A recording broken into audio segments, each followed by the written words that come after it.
all, welcome back to my YouTube channel. ഇന്നത്തെ video ഒരു mini study വ്ളോഗാണ്.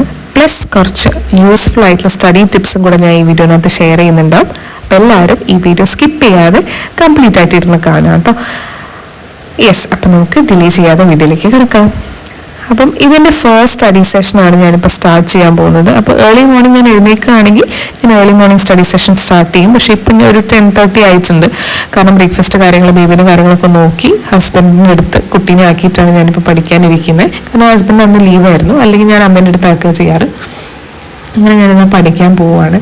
അപ്പം പഠിക്കുന്നതിൻ്റെ മുന്നേ ഏറ്റവും ഇമ്പോർട്ടൻ്റ് ആയിട്ടൊരു കാര്യമായിട്ട് എനിക്ക് ഫീൽ ചെയ്തിട്ടുള്ളത് ഒരു പ്ലാനർ വേണം എന്നുള്ളതാണ്. ജസ്റ്റ് ഒരു നോട്ട്ബുക്ക് അല്ലെങ്കിൽ നമ്മുടെ ഏതെങ്കിലും പഴയ ഡയറി, അത് പ്ലാൻ ചെയ്യാൻ വേണ്ടി അല്ലെങ്കിൽ ടു ഡു ലിസ്റ്റ് പ്രിപ്പയർ ചെയ്ത് വെക്കാൻ വേണ്ടിയിട്ട് മാത്രമായിട്ട് ആ ഒരു ബുക്ക് യൂസ് ചെയ്യുക എന്നുള്ളതാണ്. അപ്പോൾ എനിക്ക് കുറച്ചുകൂടി കളർഫുൾ ആയിട്ടുള്ള ഇങ്ങനെ അട്രാക്റ്റീവ് ആയിട്ടുള്ള കാര്യങ്ങൾ കാണുമ്പോഴാണ് എഴുതാൻ കുറച്ചുകൂടി ഇൻട്രസ്റ്റ്. അപ്പോൾ അതുകൊണ്ട് ഇത് ഞാൻ ആമസോണിൽ വാങ്ങിച്ചത് അറൗണ്ട് 150 റുപ്പീസ് എന്നോ ആയിട്ടുള്ളൂ. അപ്പോൾ നിങ്ങളിത് വാങ്ങിക്കണം എന്നല്ല ഞാൻ പറയുന്നത്, പക്ഷെ ഒരു പ്ലാനർ അത്യാവശ്യമായിട്ട് വേണം. നോട്ട് പാഡിൻ്റെ ഫോമിലോ അല്ലെങ്കിൽ ഏതെങ്കിലും ഒരു സെപ്പറേറ്റ് ബുക്ക് അതിന് വേണ്ടി നമ്മൾ മാറ്റി വയ്ക്കുക. അപ്പം ഇത് പ്രീവിയസ് ഡേ ചെയ്യുന്നതാണ് ഏറ്റവും നല്ലത്. പക്ഷെ എന്നെ കൊണ്ട് പ്രീവിയസ് ഡേ പറ്റാത്തതുകൊണ്ട് ഞാൻ മോർണിംഗ് ചെയ്യും. പ്രീവിയസ് ഡേ പറ്റുന്ന ദിവസം ഞാൻ പ്രീവിയസ് ഡേ തന്നെ സെറ്റ് ചെയ്ത് വെക്കാറുണ്ട്. ഇന്ന ടോപ്പിക്സ് പഠിക്കും, ഇന്ന ടോപ്പിക്സ് കവർ ചെയ്യും, ഇത്ര ടൈം ആണ് ഓരോ സബ്ജക്റ്റിനും അലോട്ട് ചെയ്യുന്നത്, ഇതാണ് ടോപ്പിക് എന്നൊക്കെ പറഞ്ഞിട്ട് അങ്ങനെ ഞാൻ ചെയ്ത് വെക്കാറുണ്ട്. ഇതിനകത്ത് ഞാനിപ്പോൾ ടോപ്പിക് എഴുതിയിട്ടില്ല, സബ്ജക്ട്സ് മാത്രമേ എഴുതിയിട്ടേ ഉള്ളൂ. പിന്നെ അതുപോലെ ടു ഡു ലിസ്റ്റ് പ്രിപ്പയർ ചെയ്യണം. എന്തൊക്കെയാണ് ഞാൻ ആ ഡേ എങ്ങനെയാണ് കാണുന്നതെന്നുള്ള ഓൾറെഡി പ്രിപ്പയർ ചെയ്തേക്കും, നിങ്ങൾക്ക് കാണാൻ പറ്റുന്നുണ്ടാവും.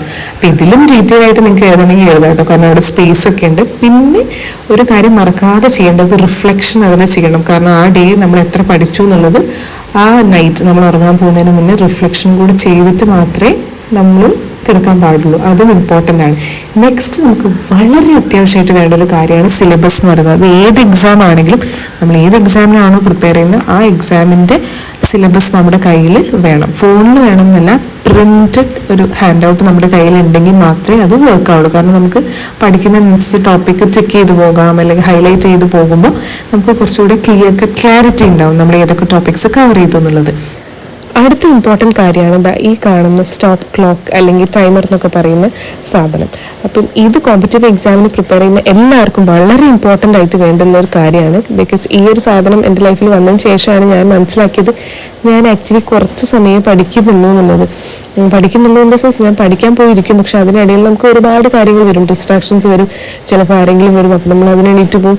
നമ്മൾ നോക്കുന്ന സമയത്ത് 10 മണി തൊട്ട് നമ്മളിപ്പോൾ ഒരു 12 മണി 2 hours പഠിച്ചു, 2 hours പഠിച്ചല്ലോ എന്ന് വിചാരിക്കും. പക്ഷെ ആക്ച്വലി നമ്മൾ 2 hours പഠിച്ചിട്ടുണ്ടാവില്ല, ചിലപ്പോൾ ഒരു 1 hour അതിനകത്ത് പ്രോപ്പറായിട്ട് നമ്മൾ ഇരുന്ന് പഠിച്ചിട്ടുണ്ടാവുള്ളൂ. അപ്പം ഈ ഒരു ടൈമർ വന്ന് അതിനകത്ത് ടൈമർ സെറ്റ് ചെയ്ത് ട്രാക്ക് ചെയ്തതിന് ശേഷമാണ് എനിക്ക് മനസ്സിലായത് നമ്മൾ എത്രത്തോളം ഞാൻ പ്രോപ്പറായിട്ട് പഠിക്കുന്നുണ്ട് എന്നുള്ളത്. അപ്പം നിങ്ങളും ഈ ഒരു കാര്യം ട്രൈ ചെയ്ത് നോക്കുക കേട്ടോ. അങ്ങനെ പറഞ്ഞിതാ നൈറ്റ് ആയിട്ട് അപ്പോഴേക്കും ബേബി ഇതാ ഉറങ്ങിയിട്ടുണ്ട്.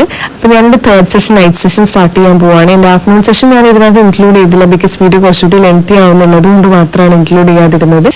ഇനിയാണ് ലാസ്റ്റ് ആൻഡ് ഫൈനൽ ടിപ്പ്, അതായത് സ്റ്റിക്കി നോട്ട് എന്ന് പറയുന്നത്. അപ്പം നിങ്ങൾ വിചാരിക്കുന്നത് സ്റ്റിക്കി നോട്ട് നമ്മളെല്ലാവരും യൂസ് ചെയ്യുന്നതല്ലേ എന്നല്ല, പക്ഷേ ഇവിടെ യൂസ് ചെയ്യുന്ന സാധനത്തിൻ്റെ അല്ല, അത് ചെയ്യുന്ന രീതിൻ്റെ ഒരു ചേഞ്ചാണ് നമ്മൾ വരുത്താനുള്ളത്. എന്താണെന്ന് വെച്ചാൽ സ്റ്റിക്കി നോട്ട് യൂസ് ചെയ്യുന്നവർക്ക് ഈ ഇൻഫർമേഷൻ കാണണമെന്നില്ല. ഇനി അതല്ല, സ്റ്റിക്കി നോട്ടിൽ എഴുതി വെക്കുന്നുണ്ട് പക്ഷേ ഇൻഫർമേഷൻ അതൊരു യൂസിനും ഇല്ല എന്നുള്ള ആൾക്കാരാണെങ്കിൽ സ്കിപ്പ് ചെയ്യാതെ ഈ ഒരു പോർഷൻ എന്തായാലും കാണാം കേട്ടോ. ഞാൻ വെച്ചാൽ സ്റ്റിക്കി നോട്ടിൽ ഒരുപാട് ഇൻഫർമേഷൻ ഓവർലോഡഡ് ആയിട്ട് എഴുതിയിട്ട് അത് നമ്മൾ യൂഷ്വലി സ്റ്റിക്ക് ചെയ്യുക പഠിക്കുന്ന ഏരിയൻ്റെ ഫ്രണ്ടിൽ അല്ലെങ്കിൽ സ്റ്റഡി ടേബിളിൻ്റെ ഫ്രണ്ടിലാണ്. ആക്ച്വലി നമ്മൾ അങ്ങനെയല്ല ചെയ്യേണ്ടത്. ഒരു സ്റ്റിക്കി നോട്ടിൽ മാക്സിമം ഒരു ഇൻഫർമേഷൻ അല്ലെങ്കിൽ മാക്സിമം 2 ഇൻഫർമേഷൻ മാത്രം ആഡ് ചെയ്തിട്ട് വളരെ മിനിമലാക്കി വെച്ചിട്ട് അത് നമ്മൾ സ്റ്റഡി ഏരിയയിൽ സ്റ്റിക്ക് ചെയ്യുന്നതിന് പകരം അത് നമ്മൾ വായിക്കാൻ വേണ്ടി വായിക്കുക ചെയ്യില്ല, പഠിക്കാൻ വേണ്ടി പഠിക്കുക ചെയ്യുക. അങ്ങനെ ചെയ്യാതെ നമ്മുടെ വീട്ടിലെ എല്ലാ ഏരിയാസിലും അവിടെ ഇവിടേക്ക് ആയിട്ട് സ്റ്റിക്ക് ചെയ്ത് വെക്കുക. റാൻഡം ഏരിയാസിൽ നമ്മൾ യൂസ് ചെയ്യുന്ന വാൾസിലാവാം, അല്ലെങ്കിൽ ഡോർസ്, അല്ലെങ്കിൽ ഇൻ കേസ് കിച്ചൺ, അല്ല എവിടെ വേണമെങ്കിലും വിൻഡോസിന് അവിടെയൊക്കെ നമുക്ക് സ്റ്റിക്ക് ചെയ്ത് വെക്കാം. നമ്മൾ റാൻഡമായിട്ട് അങ്ങോട്ടും ഇങ്ങോട്ടും പോകുന്ന സമയത്ത് ഇതെന്തായിരുന്നു എന്ന് നമുക്കത് വായിച്ച് നോക്കാനുള്ള ടെൻഡൻസി ഉണ്ടോ. ജസ്റ്റ് പോയിന്റ് മാത്രം മെൻഷൻ ചെയ്യുക, അതിനകത്ത് ഡീറ്റെയിലിങ്സ് ആഡ് ചെയ്യാതിരിക്കുക. എന്നിട്ട് ആ പോയിന്റ് ഇതെന്തായിരുന്നു അതിൻ്റെ ക്വസ്റ്റ്യൻ നമ്മൾ തന്നെ കുക്ക് ചെയ്തെടുക്കാൻ നോക്കുക, അല്ലെങ്കിൽ മേക്കപ്പ് ചെയ്തെടുക്കാൻ നോക്കുക. അപ്പോഴാണ് നമുക്ക് മനസ്സിലാവുക ദിസ് ഇസ് ദ തിങ്. അപ്പോൾ നമുക്ക് കുറച്ചുകൂടി കാര്യങ്ങൾ കൂടുതൽ ഡീറ്റെയിൽ ആയിട്ട് നമ്മുടെ മെമ്മറിയിൽ ഒന്നുകൂടെ ഉറപ്പിച്ച് പഠിക്കാൻ പറ്റും. അത്രയുള്ളൂ ഇന്നത്തെ വീഡിയോ എന്ന് പറയുന്നത്. അപ്പം ഞാൻ ഈ വീഡിയോയിലൂടെ വെറും സിമ്പിൾ ആയിട്ടുള്ള 4 ടിപ്സ് മാത്രമാണ് ഷെയർ ചെയ്തിട്ടുള്ളത്. എന്തൊക്കെയായിരുന്നു?